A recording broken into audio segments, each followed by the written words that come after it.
Hubballi Dharwad youth Congress ವತಿಯಿಂದ estate files ಕುರಿತು ಉಂಟಾದ ಗಂಭೀರ ಸಾರ್ವಜನಿಕ ಆತಂಕ ಮತ್ತು ಆಕ್ರೋಶದ ಹಿನ್ನೆಲೆಯಲ್ಲಿ ಪಾರದರ್ಶಕತೆ, ಹೊಣೆಗಾರಿಕೆ ಮತ್ತು ನ್ಯಾಯಕ್ಕಾಗಿ ಇಂದು ಪ್ರತಿಭಟನೆ ಹಾಗೂ ಮುಷ್ಕರವನ್ನು ಆಯೋಜಿಸಲಾಯಿತು.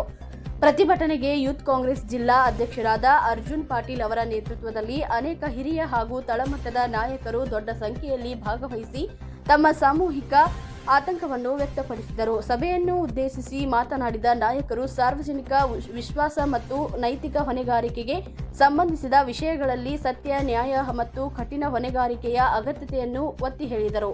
ಪ್ರತಿಭಟನೆಯ ಸಂದರ್ಭದಲ್ಲಿ Hubballi Dharwad youth Congress estate files ಸಂಬಂಧಿಸಿದ ಎಲ್ಲ ವಿಷಯಗಳ ಕುರಿತು ಸಮಗ್ರ ಮತ್ತು ಪಾರದರ್ಶಕ ತನಿಖೆಯನ್ನು ನಡೆಸುವಂತೆ ಬಲವಾಗಿ ಆಗ್ರಹಿಸಿತು. ಜೊತೆಗೆ ಭಾರತದ ಪೆಟ್ರೋಲಿಯಂ ಮತ್ತು ನೈಸರ್ಗಿಕ ಅನಿಲ ಸಚಿವರಾದ ಹರ್ದೀಪ್ ಸಿಂಗ್ ಪುರಿ ಅವರ ಪಾತ್ರ ಮತ್ತು ಹೊಣೆಗಾರಿಕೆ ಕುರಿತು ಸಂಪೂರ್ಣ ತನಿಖೆ ನಡೆಸಬೇಕು ಹಾಗೂ ನ್ಯಾಯ ಮತ್ತು ಸಾರ್ವಜನಿಕ ಹೊಣೆಗಾರಿಕೆಯ ಹಿತದೃಷ್ಟಿಯಿಂದ ಅವರ ರಾಜೀನಾಮೆಯನ್ನು ಒತ್ತಾಯಿಸಲಾಯಿತು.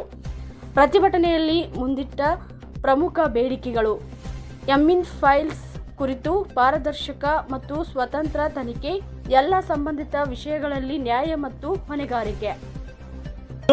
ನಾವು ಯೂತ್ ಕಾಂಗ್ರೆಸ್ ವತಿಯಿಂದ ನಮ್ಮ ಸೆಂಟ್ರಲ್ ಗೌರ್ಮೆಂಟ್ ಮೋದಿಜಿ ಮತ್ತು ಹರ್ದೀಪ್ ಪುರಿ ಅವ್ರ ಮೇಲೆ ನಾವೊಂದು ಪ್ರೊಟೆಸ್ಟ್ ಮಾಡ್ತಾ ಇದ್ದೇವೆ. ಎಪ್ಸ್ಟೀನ್ ಫೈಲ್ಸಲ್ಲಿ ಅವ್ರದ್ದು ಹೆಸರು 200 ಟೈಮ್ಸ್ ಬಂದೈತಿ. ಇದ್ರ ಬಗ್ಗೆ ಏನು ಫರ್ದರ್ ಇನ್ವೆಸ್ಟಿಗೇಷನ್ ಏನು ಆಗ್ತಾ ಇಲ್ಲ.